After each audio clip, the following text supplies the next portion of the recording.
This week on Case Studies with the Biz Doc, it's Clubhouse, the social media app based on audio rooms that's absolutely exploding.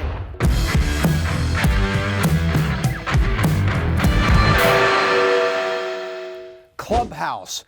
Let's look into what it is, who's funded it, and where is it going. First, what is it? Well, basically, it's an audio-based social media app. Many people can go visit a room and listen to people talk, and you could raise your hand and actually participate in the conversation on that topic. Moderators can choose to call on you if you've raised your hand or not. So think of it as listening to a podcast with 1,000 other people and saying, I'd like to contribute to the conversation, and then having a moderator that lets you do so. That's what it is. If you're like me, and you're a little older, maybe you remember AM radio where you could call in on the Talk Sports show and talk on the radio, and you would sit there and wait in your car on the phone for 20 minutes till they let you get in. It was on a 5-second delay in case you said a bad word.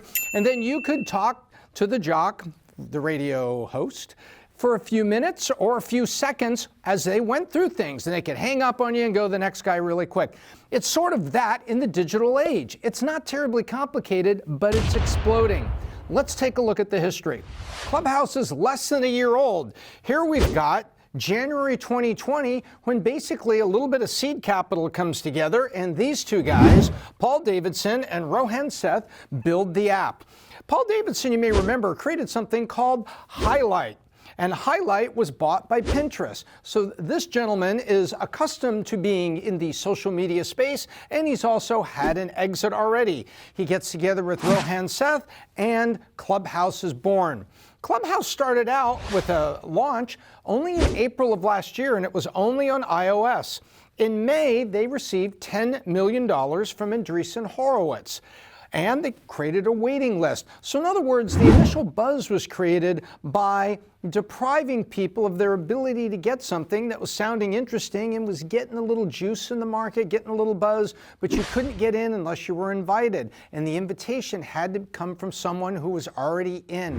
And when there's only a few people and you didn't know any of them, that meant you were on the outside on a waiting list for a good while. Meanwhile, Silicon Valley insiders, people that knew each other, founders of companies, were jumping in, which was actually key because now you have a lot of high wattage individuals who know what they're talking about, are relatively famous sort of business celebrities, and they're the folks that you and I would want to hear talk about business topics or any other topic for that matter, and then have us be able to chime in with them. So the waiting list and who was getting in actually helps to seed future success.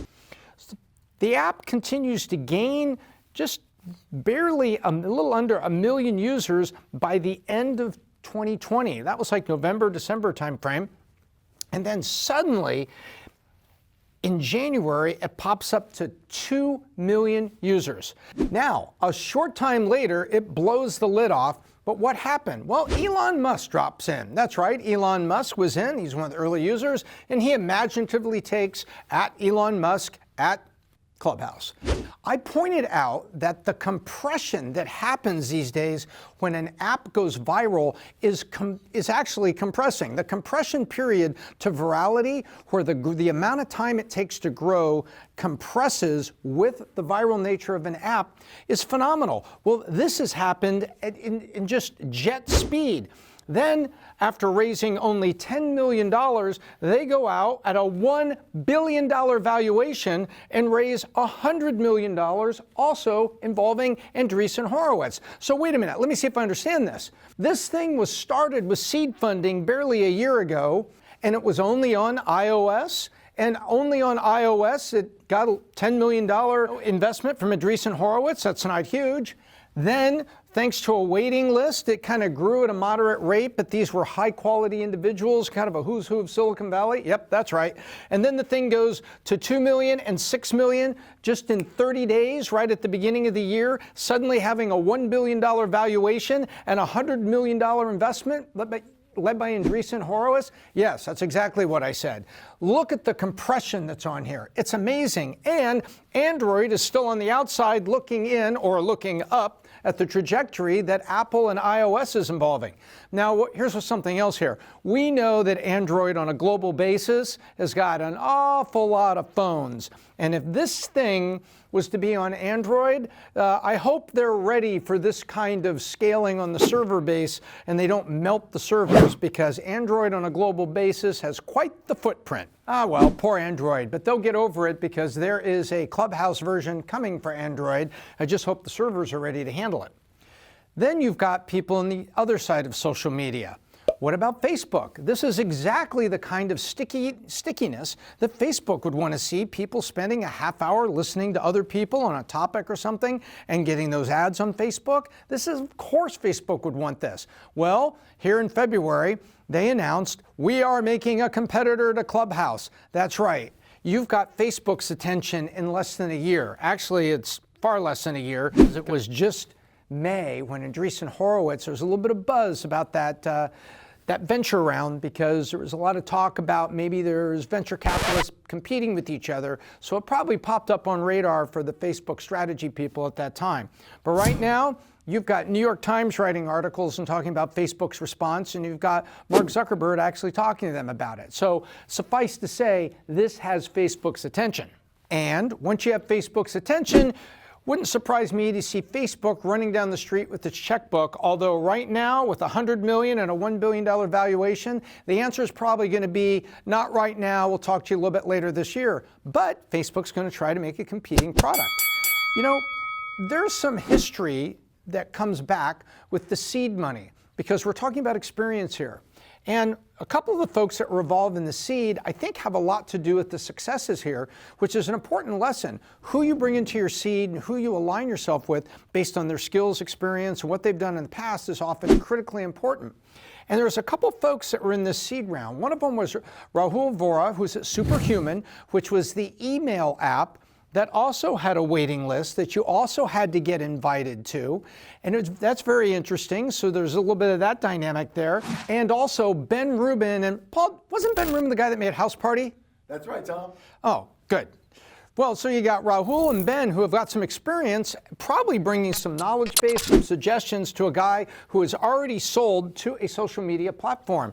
So you would think these people have got a lot of juice, and they're going to be able to keep driving forward, even with Facebook saying, we're going to be in that, we're going to be in the Clubhouse at some point. We're going to build a Clubhouse competitor. So you basically have what's now digital talk radio, like I was referring to earlier.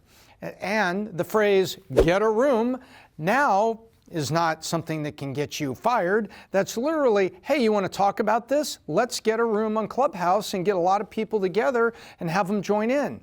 There's a couple keys that are going to be here, I think, for you and me, such as moderation and controls, because there's groups that want to get together and talk about things can be very inflammatory that are not necessarily good for society, for a social media app to be giving those sort of views a megaphone to propagate some violent or otherwise incorrect or improper or non-helpful viewpoints. So there's going to be a little bit of censorship, a little bit of control, little things that are going to be talked about. I'm not saying there will be censorship. I'm saying they're going to talk about it. And people will say, oh, I'm being censored. No, you're being an idiot and we turned off your room. There's a difference. Let's look in the lessons for you and me, because I think there's some real lessons that are in TikTok, and they're also right here that we can look at.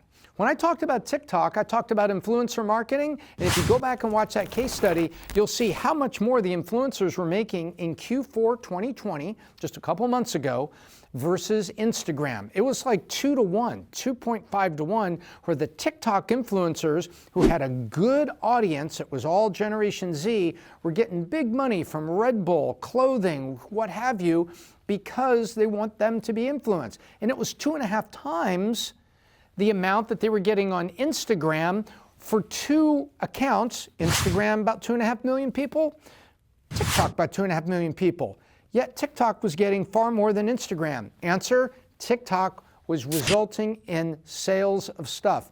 So now you have here, the influencers are going to be coming, and it's very interesting that they've got $100 million to not only finish the Android build out and ensure that their back end can scale for many more millions of users that are going to be there simultaneously listening and then chiming in, but also the influencer. They'll have a budget to do some influencer marketing, maybe to pay some influencers to come on board and to build some content. Here's my lessons for you and me.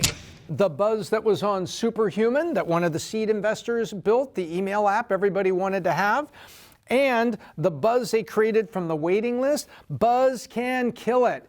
And when you create this demand that they gotta have with the you can't have just right yet, for certain dynamics, it works, and it worked here.